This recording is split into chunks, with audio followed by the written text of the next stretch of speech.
you visit the house, do you ever feel something isn't right about her relationship with her father? She understood immediately what I was asking. "Oh, God, no," she said, and her tone left me no room to doubt she meant it. She picked up her coffee. Her blue eyes on me suggested she was waiting for another question. I licked my teeth speculatively, tapped a pen against my notepad.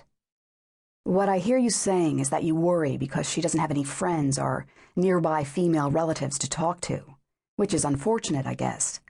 But what I don't see here is a crisis that caused her to run away. Can you think of anything?" "I did," Ainsley said more slowly. "Talk to her friends. Her classmates, I mean." "What did they say?" "They didn't say much. They were kind of embarrassed and maybe feeling guilty. Ellie's run away and I'm her sister, and probably they felt like I was there to blame them for not being kinder or more supportive of her." "They didn't say anything useful?" I prompted. "Well," she said, "one of the girls said there were some rumors."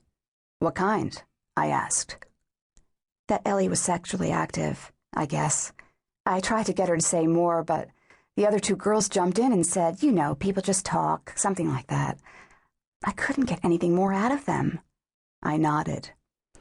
"But you said Ellie didn't date. It seems like there wouldn't be much grounds for those kinds of rumors." "Dad would let her go to sleepovers." Ainsley lifted her coffee cup, didn't drink. "He thought they were all girls' parties, but sometimes I wonder.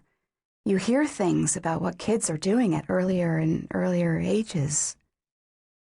Her voice trailed off, leaving the difficult things unsaid. "Okay," I said. "None of this may be relevant at all to why she ran away." Ainsley went on with her train of thought. "I wish she could live with us," she said. "I talked to Joe about it, but he says we don't have enough room." She twisted the diamond ring on her hand. "Why do you think she's in the Twin Cities?" "She likes it here," Ainsley said simply. It was a good enough answer. Kids often ran away to the nearest metropolis. Cities seemed to promise a better life. "Do you have a photo of Ellie I can use?" "Sure," she said. "I brought you one." The photo of Ellie did show a lovely girl, her hair a darker blonde than her sister's, and her eyes green instead of Ainsley's blue. She had a dusting of kid freckles, and her face was bright but somewhat blank, as is often the case with school photos. "It's last year's," she said.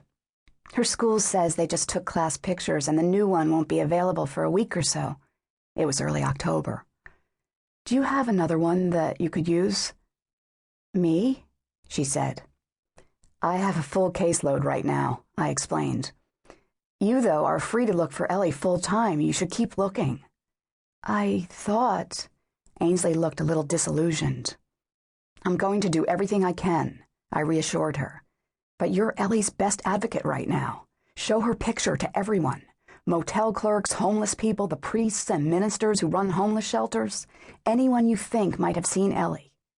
Make color photocopies with a description and hang it up anywhere people will let you. Make this your full-time job." Ainsley Carter had understood me. She'd left to do what I'd said. But I found Ellie instead, and it was just dumb luck.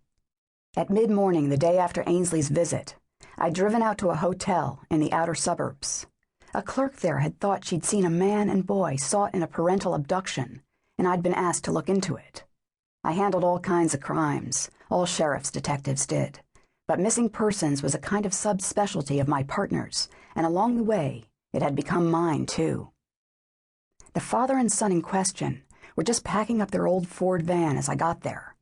The boy was about 2 years older and 3 inches taller than the one I was looking for. I was curious about why the boy wasn't in school, but they explained they were driving back from a family funeral. I wished them safe driving and went back to the registration desk to thank the clerk for her civic-mindedness. On the drive back, just before I got to the river, I saw a squad car pulled over between the road and the railroad tracks. A uniformed officer stood by the car looking south, almost as if she were guarding the tracks.